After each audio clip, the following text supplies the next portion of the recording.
بسم اللہ الرحمن الرحیم۔ السلام علیکم دوستو، جس کسی کو بھی ہندوستان کے راجہ حضرت خواجہ غریب نواز کے بارے میں جاننا ہے کہ وہ کتنی بڑی شخصیت ہے تو اس ویڈیو کو ضرور شروع سے آخر تک دیکھیں۔ تھوڑا بڑا ضرور ہے پر اس کو سن کر ایمان تازہ ہو جائے گا۔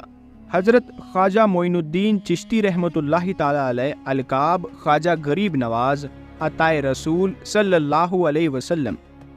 کہا جاتا ہے کہ آپ کی ولادت سنجر، جو ملک ایران کے اصفہان شہر میں ہے، جو خراسان کے قریب میں ہے، وہاں 530 ہجری میں آپ کی ولادت ہوئی۔ آپ کے والد کا نام حضرت خواجہ سید غیاث الدین بن احمد حسن رحمۃ اللہ تعالی علیہ ہے، جو حسینی سادات ہے، اور والدہ کا نام بی بی ام الورا بنت حضرت سید داؤد رحمۃ اللہ تعالی علیہ ہے، جو کہ حسنی سادات ہے۔ 8 برس کی عمر میں آپ کے والد کا انتقال ہو گیا اور 15 برس کی عمر میں آپ کی والدہ کا انتقال ہو گیا۔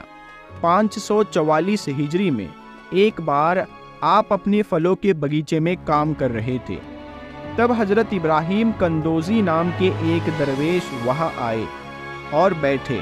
آپ نے ان کو اپنے باغیچے میں سے انگور کا گچھا پیش کیا اور انہوں نے اسے کھایا۔ پھر مہمان نوازی سے خوش ہو کر اپنے تھیلے میں سے کچھ نکالا، پھر اس کو چبا کر خواجہ معین الدین کو کھانے کے لیے دیا۔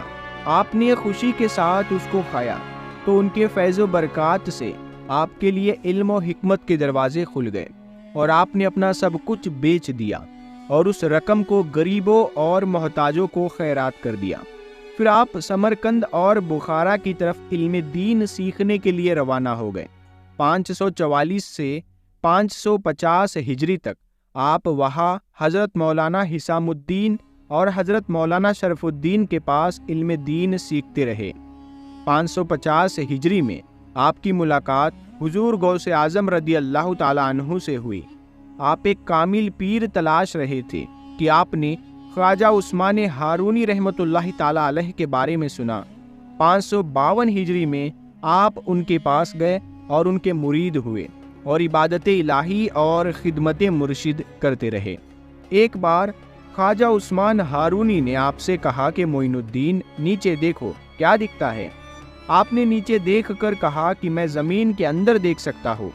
مرشد نے پھر کہا کہ اب اوپر دیکھو کیا دکھتا ہے؟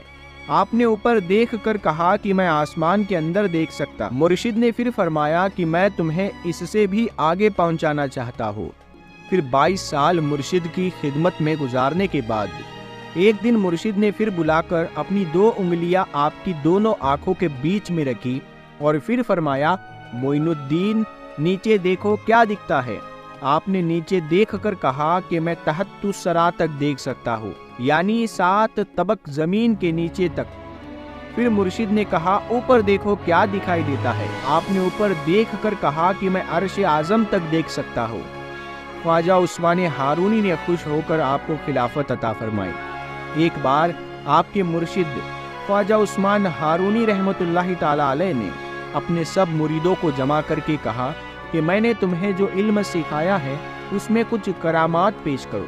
سب مریدوں نے باری باری کرامات سے کوئی چیز پیش کی۔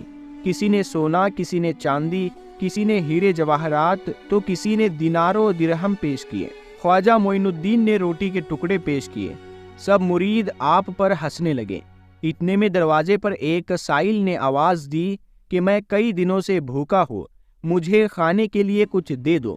سب نے اپنی اپنی چیزیں اس کو دینی چاہیے، مگر اس سائل نے کہا کہ میں اس سونے چاندی ہیرے جواہرات دینار و درہم کا کیا کروں، مجھے تو کھانے کے لیے کچھ دے دو۔ پھر خواجہ معین الدین نے روٹی کے ٹکڑے اس سائل کو دے دیے۔ اس نے اسے لے کر آپ کو بہت ساری دعائیں دی۔ اس کے بعد خواجہ عثمان ہارونی نے فرمایا کہ اے معین الدین، تم غریب نواز ہو۔ 555 ہجری میں شیخ ضیاء الدین ابو نجیب عبد القادر سہروردی رحمۃ اللہ تعالی علیہ سے ملاقات ہوئی۔ 563 ہجری میں خواجہ عثمان ہارونی نے آپ کو جبہ مبارک عطا کیا اور اپنے ساتھ حج کو لے کر گئے۔ جب بیت اللہ شریف میں حاضر ہوئے تو آپ کے پیر و مرشد نے آپ کا ہاتھ پکڑ کر دعا کی، اے خداوند، میں اپنے معین الدین کے لیے تجھ سے 3 چیزوں کا طلبگار ہوں۔ غیب سے آواز آئی، اے عثمان، معین الدین کے لیے جو کچھ طلب کرو گے دیا جائے گا۔ یہ حکم پا کر آپ نے عرض کیا، اے خداوند، تو میرے معین الدین کو قبول فرما۔ ارشاد باری ہوا، ہم نے قبول کیا۔ پھر عرض کیا، میرے معین الدین کو مجھ سے زیادہ شہرت عطا فرما۔ ارشاد باری تعالی ہوا، ہم نے قبول کیا۔ پھر عرض کیا، میرے معین الدین میں اپنے جلوے اور اپنے حبیب صلی اللہ تعالی علیہ وسلم کی شان پیدا فرما۔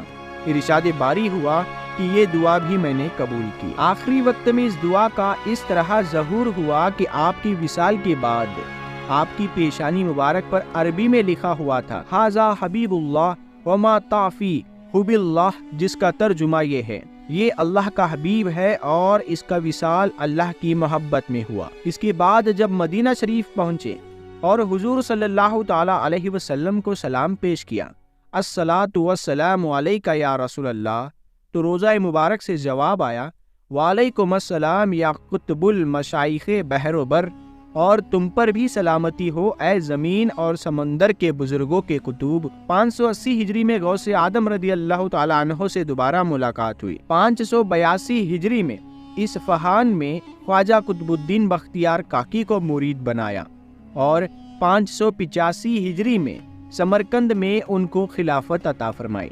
585 ہجری میں آپ خواجہ قطب الدین بختیار کاکی کے ساتھ حرمین شریفین گئے تو سرکار مدینہ حضور صلی اللہ تعالی علیہ وسلم نے خواب میں تشریف لا کر فرمایا، اے معین الدین، تم دین کے مددگار ہو، اب ہندوستان جاؤ اور وہاں جاہلیت کو دور کر کے لوگوں کو دین اسلام کا صحیح راستہ دکھاؤ۔ راستے میں بہت سارے صوفی اولیاء سے فیض و برکات حاصل کرتے ہوئے اور ہزاروں لوگوں کو اپنا فیض عطا کرتے اور دین کی صحیح راہ دکھاتے ہوئے آپ ہندوستان میں لاہور میں کچھ عرصے کے لیے رکے اور پھر وہاں سے 587 ہجری میں 52 برس کی عمر میں راجپوتانہ راجستھان کے علاقے اجمیر میں پہنچے، جہاں پتھوی راج چوہان کی حکومت تھی۔ اجمیر میں اس وقت ایک مندر ہوا کرتا تھا جو اجمیر کا سب سے بڑا مندر تھا، اور وہ مندر صرف راجاؤں اور رانیوں کی پوجا کے لیے خاص ہوا کرتا تھا۔ مندر کے ساتھ ہی ایک تالاب تھا جس کا نام انا ساگر تھا۔ ہندو اس تالاب کے پانی کو بہت ہی برکت والا سمجھتے تھے۔ ان کا ماننا تھا کہ جو اس تالاب میں نہا لے اس کے سارے پاپ دھل جاتے ہیں۔ اس مندر میں رات کو اتنے زیادہ دیے جلائے جاتے تھے کہ صرف ایک ہی رات میں 3.5 من تیل اس دیوں میں استعمال ہوتا تھا۔ آس پاس کے گاؤں دیہات مندر کے نام تھے اور ان دیہاتوں کی آمدنی مندر پر خرچ ہوا کرتی تھی۔ مندر میں ہزاروں نوکر تھے جن کا کام آنے والوں کی سیوا اور دیکھ ریکھ کرنا تھا، اور وہ بتایا کرتے تھے کہ کون سا بھگوان بیٹے دیتا ہے اور کون سا بھگوان صحت اور تندرستی دیتا ہے، اور کس مورتی کی پوجا کرنے سے دولت بڑھتی ہے۔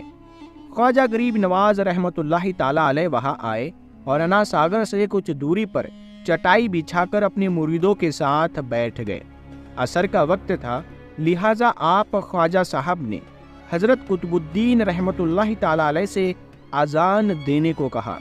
کفر اور شرک سے بھرے اجمیر میں اللہ کے ایک ہونے اور حضرت محمد صلی اللہ تعالی علیہ وسلم کے رسول ہونے کا یہ پہلا اعلان تھا۔ وہاں رہنے والے لوگ اسلام کے بارے میں کچھ بھی نہیں جانتے تھے، چنانچہ اذان کی آواز سن کر وہ حیران ہوئے اور اپنے گھروں سے نکل کر سب خواجہ غریب نواز اور ان کے مریدوں کو دیکھنے لگے اور انا ساگر کے پاس بھیڑ لگ گئی۔ خواجہ غریب نواز اور ان کے مریدوں نے انا ساگر کے پانی سے وضو کیا اور نماز پڑھنا شروع کر دیا۔ سب ہندو حیران رہ گئے۔ وہ سوچ رہے تھے کہ سب بھگوان تو مندر کے اندر ہیں، تو یہ لوگ کھڑے ہو کر کون سے بھگوان کے آگے جھک رہے ہیں۔ شام ہوئی تو راجا کے اونٹ جو دن میں چرنے کے لیے گئے تھے اپنے چرواہوں کے ساتھ واپس آنے لگے۔ اتفاق کی بات تھی کہ جہاں حضرت خواجہ صاحب بیٹھے ہوئے تھے وہ جگہ راجا کے اونٹوں کے بیٹھنے کی جگہ تھی۔ چرواہوں نے بابا صاحب سے کہا کہ او بابا صاحب، یہاں سے اٹھیے کیونکہ یہ جگہ راجا کے اونٹوں کے بیٹھنے کی جگہ ہے۔ خواجہ صاحب نے فرمایا، اتنا میدان تو خالی پڑا ہے، اونٹ تو کہیں بھی بیٹھ جائیں گے، کیوں بے وجہ ہم کو تنگ کرتے ہو؟ وہ لوگ نہیں مانے اور مسلح اٹھا کر ادھر ادھر کرنے لگے اور خواجہ صاحب سے بدتمیزی کرنے لگے، اور ان لوگوں نے آخرکار بہت بدتمیزی سے کہا کہ یہ راجا کے اونٹوں کے بیٹھنے کی جگہ ہے اور ادھر راجا کے ہی اونٹ بیٹھیں گے، تم لوگ کہیں اور اپنا مسلح بچھا لو۔ آخرکار آپ خواجہ صاحب نے اٹھتے ہوئے حضرت قطب الدین سے فرمایا، اٹھو قطب الدین، یہ کہہ رہے ہیں کہ یہ اونٹوں کے بیٹھنے کی جگہ ہے، تو چلو میں کہتا ہوں اب یہاں صرف اونٹ ہی بیٹھے رہیں گے۔ یہ کہہ کر آپ خواجہ صاحب اپنے ساتھیوں سمیت وہاں سے اٹھ گئے، اور اگلی صبح جب اونٹوں کو چرانے کے لیے لے جانے کا وقت آیا اور چرواہوں نے اونٹوں کو اٹھانا چاہا تو انہیں پتا چلا کہ اونٹ اٹھ نہیں پا رہے ہیں۔ انہوں نے اونٹوں کو مار مار کر زبردستی اٹھانا چاہا لیکن وہ بیٹھے رہے۔ چرواہے پریشان ہو گئے کہ جو اونٹ ان کے ایک اشارے پر اٹھ جاتے تھے آج وہ کیوں نہیں اٹھ رہے ہیں۔ آخرکار انہیں یاد آیا کہ کل اس بابا نے کہا تھا کہ چلو اب یہاں اونٹ ہی بیٹھے رہیں گے۔ لوگ جمع ہونا شروع ہو گئے، کوئی کہہ رہا تھا کہ فقیر کوئی بڑا جادوگر ہے، کسی کا ماننا تھا کہ وہ کوئی بھگوان کا نیا اوتار ہے۔ تو یہ بات راجا پرتھوی راج چوہان تک جا پہنچی کہ ایک مسافر فقیر نے راجا کے اونٹوں پر جادو کر دیا ہے۔ راجا نے حضرت خواجہ معین الدین چشتی کو خبر بھیجا کہ تم کیسے فقیر ہو جو بے زبانوں کو باندھ کے رکھتے ہو، یہ بیچارے بھوک اور پیاس سے مر جائیں گے، اسی لیے مہربانی کر کے اپنا جادو واپس لے لو۔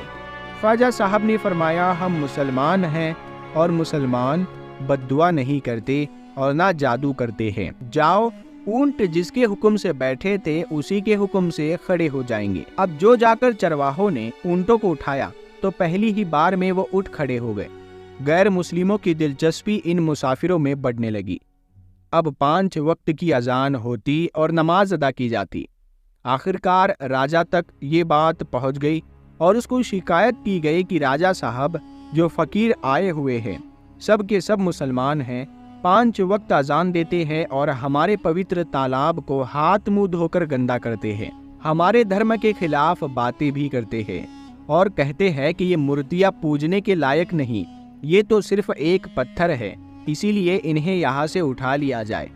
راجا پرتھوی راج چوہان نے فقیروں کو خبر بھجوایا کہ تم لوگ گوشت کھاتے ہو، ہمارے دھرم کے خلاف بولتے ہو، اور تو اور ہمارے پوتر تالاب کو اپنے ہاتھ منہ دھو کر گندا کرتے ہو، جو ہم قطعی برداشت نہیں کر سکتے۔ تمہارے لیے یہ اچھا ہوگا کہ تم یہاں سے چلے جاؤ۔ خواجہ صاحب نے فرمایا، اور بھی تو دنیا آتی ہے، صرف ہمارے ہی پانی لینے سے آخرکار کیا فرق پڑ جائے گا؟ راجا کہنے لگا، وہ سب ہمارے دھرم اور ہمارے مذہب کے لوگ ہیں اور تم دوسرے دھرم کے ہو، آئندہ تم لوگوں نے تالاب کو ناپاک کیا تو ہم تم لوگوں پر سخت کارروائی کریں گے۔ خواجہ صاحب نے حضرت قطب الدین رحمۃ اللہ تعالی علیہ سے فرمایا، اے قطب الدین، شاید یہ لوگ آئندہ ہمارے پانی لینے پر کوئی پریشانی کھڑی کریں گے، جاؤ ایک مشکیزہ پانی لے آؤ۔ حضرت خواجہ قطب الدین بختیار کاکی نے فرمایا، چلیے ہم اپنا پیالہ بھر لیتے ہیں۔ ان لوگوں نے ان کو پیالہ بھرنے سے منع کر دیا، لیکن پھر بعد میں جا کر وہ لوگ اس شرط پر مان گئے کہ تمہارے جسم پانی سے نہ چھوئے تو ہم یہ پیالہ تم کو بھرنے دیں گے۔ پیارے دوستو، حضرت خواجہ قطب الدین رحمۃ اللہ تعالی علیہ تالاب کی سیڑھیوں پر جا بیٹھے اور اپنے پیالے کو پانی میں ڈبو دیا۔ جب وہ پیالہ بھر گیا تو حضرت خواجہ قطب الدین رحمۃ اللہ تعالی علیہ نے وہ پیالہ اوپر کھینچ لیا، لیکن پھر کیا تھا، جب وہ پیالہ پانی سے باہر آیا، اناساگر کا سارا پانی سوکھ گیا اور اناساگر کی تہہ میں سوکھی ریت اڑنے لگی، مانو ایسا معلوم ہو رہا تھا کہ سارا اناساگر اس چھوٹے سے پیالے میں سما گیا ہے۔ اناساگر کو سوکھنا تھا کہ پورے اجمیر میں کوہرام مچ گیا، گلی محلے میں چیخو پکار اور آہو کی آوازیں شروع ہو گئی۔ وہ لوگ رو رہے تھے اور یہ کہہ رہے تھے کہ جو پاپ ہم اناساگر میں نہا کر دھلتے تھے اور پاپوں سے چھٹکارا پا لیا کرتے تھے، اب ہم کیا کریں گے؟ اب ہم پاپوں کا بوجھ کہاں لیے پھریں گے؟ سارے علاقے میں یہ خبر پھیل گئی کہ مسافر فقیر نے جادو کے زور سے اناساگر کو سکھا دیا ہے۔